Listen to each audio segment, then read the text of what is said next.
बच्चे सबको मोबाइल देना उचित है या कि नहीं? बच्चों ने सुसाइड कर लिया है। भारत सरकार भी इस बात को लेकर बहुत चिंतित है, क्योंकि बच्चों के लिए आज मोबाइल का जो इस्तेमाल है वो एक बहुत बड़ा प्रॉब्लम बन गया है और जो बच्चे हैं वो मोबाइल के लिए एडिक्टिव होते जा रहे हैं। और जो क्लास 6-7 तक के होते हैं उनको मोबाइल से ज़्यादा दूर ही रखा जाए तो ठीक है।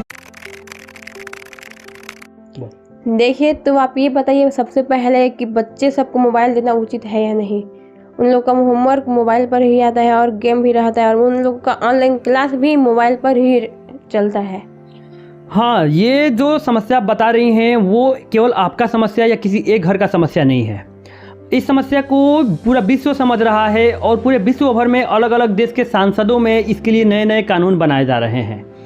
भारत सरकार भी इस बात को लेकर बहुत चिंतित है, क्योंकि बच्चों के लिए आज मोबाइल का जो इस्तेमाल है वो एक बहुत बड़ा प्रॉब्लम बन गया है और जो बच्चे हैं वो मोबाइल के लिए एडिक्टिव होते जा रहे हैं।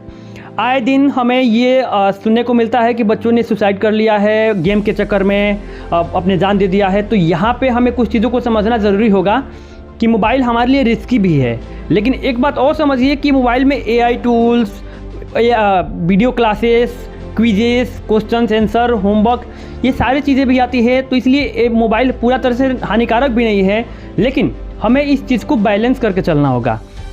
सबसे पहले तो मेरा सलाह यही रहेगा कि जो छोटे बच्चे होते हैं, ज़्यादातर छोटे बच्चे जो क्लास 6-7 तक के होते हैं, उनको मोबाइल से ज़्यादा दूर ही रखा जाए तो ठीक है। उनको किताबी ज्ञान पर ही किताब पर ही ज़्यादा निर्भर रखा जाए। ऐसे परिस्थिति में जो है होमवर्क को हमें डिजिटलाइज की वजह से पेपर पे देना चाहिए, ताकि वो जो है वो पेपर मोबाइल का कम यूज़ करें। और जो है हम बच्चों को मोबाइल से पूरा तरह से वंचित कभी नहीं कर सकते। कभी ना कभी तो हम बच्चों को मोबाइल देंगे ही।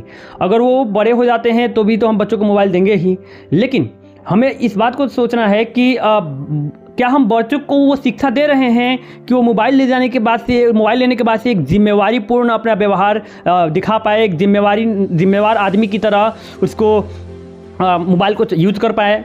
देखिए, चाहे कोई भी धन हो, दौलत हो, शक्ति हो, जब भी भगवान किसी को वरदान भी देते हैं ना, तो उसमें कुछ टर्म्स कंडीशन लगा देते हैं ताकि वो इंसान की जो जिम्मेदारी है, जवाबदेही है, वो बनी रहे।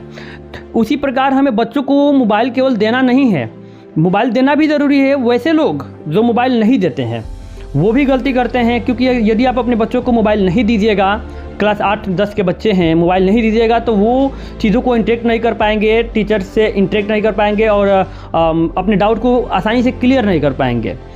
लेकिन यदि आप उनको मोबाइल दे भी रहे हैं तो अगर जिम्मेवारी नहीं देते हैं तो फिर उस मोबाइल का एक क्लिक में वो क्या क्या खुल सकता है, बस गूगल पर जाने की ज़रूरत है और कुछ भी टाइप कर देने की ज़रूरत है, वो चीज़ें पूरा तरह से खुल जाएंगी। इसलिए वो चीज़ें दूर नहीं हैं और आप बच्चों से मोबाइल छीन करके इस चीज़ों से भी वंचित भी नहीं रख सकते हैं। तो आपके पास एक ही मात्र उपाय बचता है कि आप बच्चों को मोबाइल के साथ साथ ये जिम्मेवारी दें, उसको बताएं कि आपके मोबाइल में क्या क्या चीज़ें हैं और किस किस प्रकार से आपका जो गलत तरह से यूज़ करते हो इसका दुरुपयोग, कैसे फ़ोन का अच्छा यूज किया जा सके या गलत यूज करते हैं लोग। हाँ, बिल्कुल इसी प्रकार हमें बताना चाहिए कि फ़ोन का हमें अच्छा यूज़ किस तरह से कर सकते हैं और गलत यूज जो होता है क्या होता है, और गलत यूज करने की वजह से हमारे ऊपर, हमारे समाज के ऊपर, सब के ऊपर किस प्रकार से प्रभाव आ सकता है। बच्चे जो है वो कहानियों से ज़्यादा सीखते हैं, इसलिए हमें बच्चों को ऐसे कहानियाँ दिखाना चाहिए, सुनाना चाहिए जो पास्ट में ऐसी हो चुकी हैं, ताकि वो बच्चे जो हैं वो समझ पाए कि हाँ, ये प्रॉब्लम कितना सीरियस है और हमें कितना ज़्यादा इसके लिए कॉन्सिक्वेंस देखने को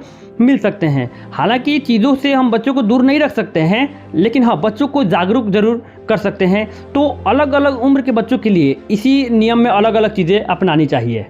जी, आपका और कोई सवाल? नहीं, मेरा केवल यही एक सवाल था। हाँ, और एक और भी बात है कि क्या बच्चों को मोबाइल बैन करके हम पूरी तरह से उनको सुरक्षित कर सकते हैं? तो देखिए, ऐसा बात नहीं है। पूरा तरह से अगर हम 18 साल से कम के बच्चों का मोबाइल बैन भी कर दे तो बाईपास करना उतना मुश्किल नहीं होता है। जब भी आप गूगल अकाउंट या फिर कोई भी अकाउंट बनाते हैं तो आप उम्र चुनना आपके हाथ में होता है कि आप 18 साल से नीचे हैं या फिर ऊपर हैं। तो यहाँ पे एबव या फिर बिलो या आप चुन सकते हैं। तो इसमें तो बच्चा पूरी तरह से स्वतंत्र है। इसलिए कई सारी चीज़ों की केवल हम कानून के ही स्तर से इसको नहीं सुधार सकते हैं, बल्कि हमें सामाजिक स्तर पर भी जागरूकता फैलाने की ज़रूरत है। बाकी हमारे साथ बने रहिए और हम इसी प्रकार के समाज में होने वाली चीज़ों पर आवाज़ उठाते रहेंगे। बच्चों की चीख को आप तक पहुंचाने की कोशिश करेंगे और हमारा प्रयास यही है कि बच्चों की चीख को हम सुनें और उनको ना ही किसी चीज़ से वंचित रहने दे और ना ही उनको किसी चीज़ को इतना ज़्यादा किसी से एक्सपोज करा दे कि वो जो बच्चे हैं वो किसी चीज़ के शिकार हो जाए या फिर किसी ट्रैप में फंस जाए। धन्यवाद। आपको जवाब देने के लिए धन्यवाद। Thank you ji.